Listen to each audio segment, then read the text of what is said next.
Doom 2016 was my favorite first-person shooter of that year. I've beaten it several times, and while it's not quite as incredible as the classics, it is extremely enjoyable and replayable. It retains the spirit of the classics while also breathing new life into the franchise. I think its biggest issue is the lack of proper mod support. Snap Map is neat, but it's not the same thing. Modding communities have been keeping classic games alive. Classic Doom and Quake are two examples. I've always preferred Doom, but Quake was amazing in its own right. It offered full-time 3D rendering, which was a big deal in 1996, and the gameplay of both classic Doom and Quake is very similar. These are fast-paced action games that have you blowing away tons of enemies with a varied arsenal of firepower. It's not uncommon for modders to create mods based on other games, and in the case of Slayer's Testaments, it's a Quake mod based on Doom 2016. For this review, I played through several of Quake's maps and the Eternal Path to Destruction campaign, which is a set of maps designed for Slayer's Testaments. During my time with the mod, a new start map was released, which is like a hub area. I did play this using the Quake Spasm source port. So let's take a look and see what happens when you take a 2016 game and dip it in a 90s coat of paint.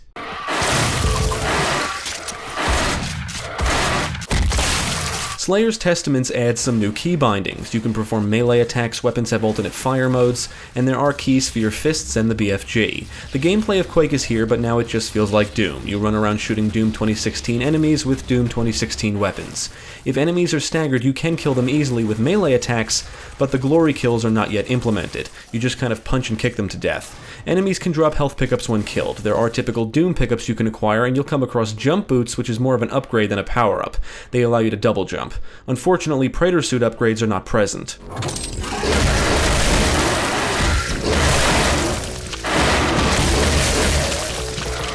Most of Doom 2016's weapons are here. I never did locate the chainsaw, and after installing the Eternal Path to Destruction campaign, I couldn't start a game with the progs.dat file it came with. The error indicated a missing chainsaw model. I replaced the dat file with the one that came with Slayer's Testaments and loaded the new maps through the console. That is, until the new start map was released. The weapons that are present feel awesome and most resemble their Doom 2016 counterparts. However, the plasma rifle looks more like the classic version.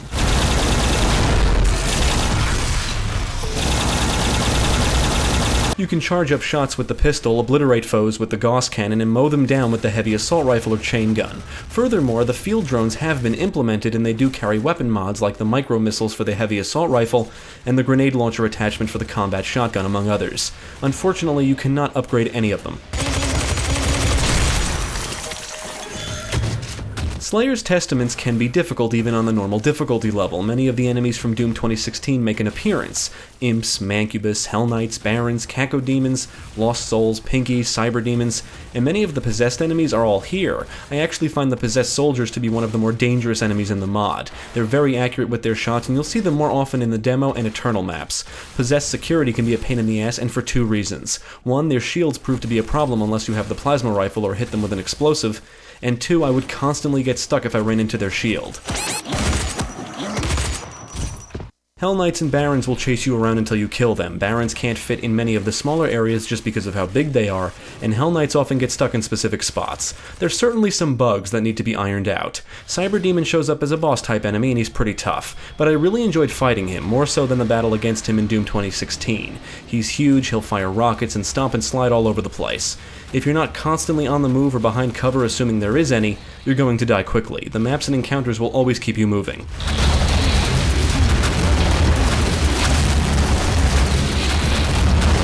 You'll get the most out of Slayer's Testaments when playing through maps that are designed for it. The demo map is clearly inspired by the presentation of Doom 2016 and ends with a cool Cyber Demon battle. The Eternal campaign contains a pretty good set of maps, and for the most part the campaign feels like classic Doom, but with Doom 2016 weapons and enemies. There are several maps to play through, many of which are recreations of classic Doom maps. However, I think some maps should be modified further to accommodate the new enemies. For example, bigger foes like Hell Knights and Barons can't fit through certain doorways and have trouble navigating around some areas, and you can easily exploit the sometimes poor pathfinding. The new start map that was released is just a hub area that allows you to select the difficulty and play through the Quake episodes, demo map, and Eternal campaign without entering any commands. It's actually quite nice, and it also indicates another campaign for the mod is coming, and I'm definitely looking forward to that.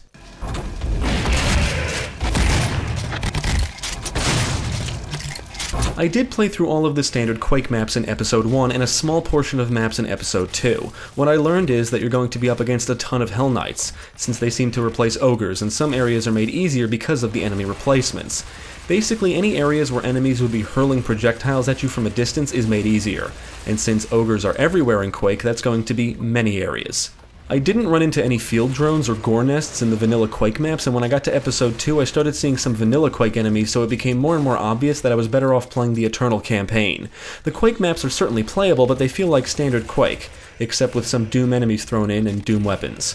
If you play through the Eternal campaign, the encounters feel more balanced.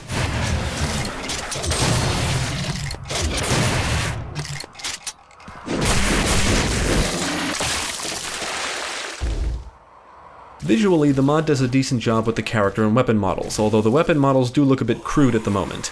Enemy models are a good reflection of their counterparts in Doom 2016, but the weapons could use some more refinements. If you don't play through a map designed for this mod, then the experience might not feel very Doom-like. However, the demo and Eternal maps will make the experience feel more like Doom than Quake. The textures, models, and overall visual styles make the mod feel like a neat mix of classic Doom and Doom 2016. In fact, many textures appear to be ripped straight from the classic games. But they're implemented nicely. The visual and gore effects are excellent, muzzle flashes look cool, and shots will often turn lower tier enemies into gibs. Body parts and blood will fly through the air, Barons and Hell Knights can be split in half, and you can blow off a Hell Knight's head. Needless to say, the combat is very satisfying. Now, Slayer's Testaments takes music directly from Doom 2016, which means the soundtrack is awesome, as are the sound effects, which also sound like they were taken from Doom 2016. I did download a music pack that contains songs from classic Doom, and it's a nice complement to the classic Doom visual style. Weapons fire is loud and booming, and enemies will grunt, roar, and groan during combat.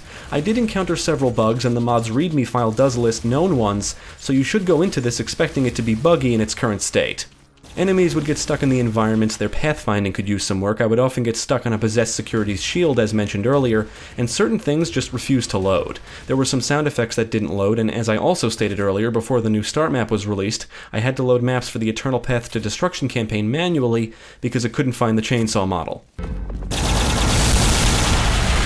As of this review, Slayer's Testaments is still early in development, and I do hope there's more to come. It's a little rough around the edges, but is certainly enjoyable in its current state. The biggest issue with it is that the mod can't reach its full potential in standard Quake maps. It works and is playable, but you'll get the most out of it if you play through maps designed for it specifically. Regardless, it's fun to play and can be very intense. It also offers a decent challenge.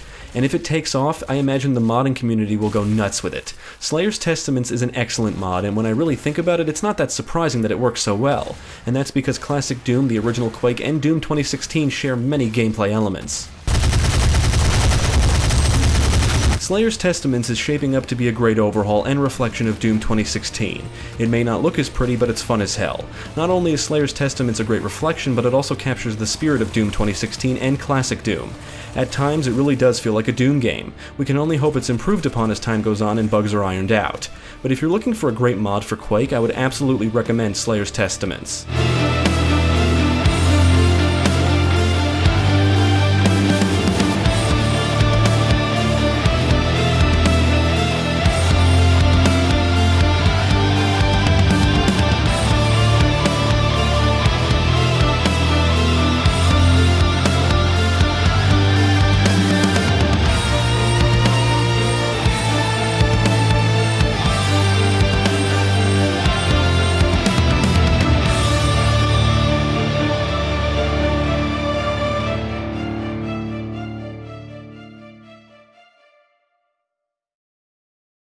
Thank you for watching. If you enjoyed this video, check out the rest of our channel, follow us at the links below, and you can also support us on Patreon.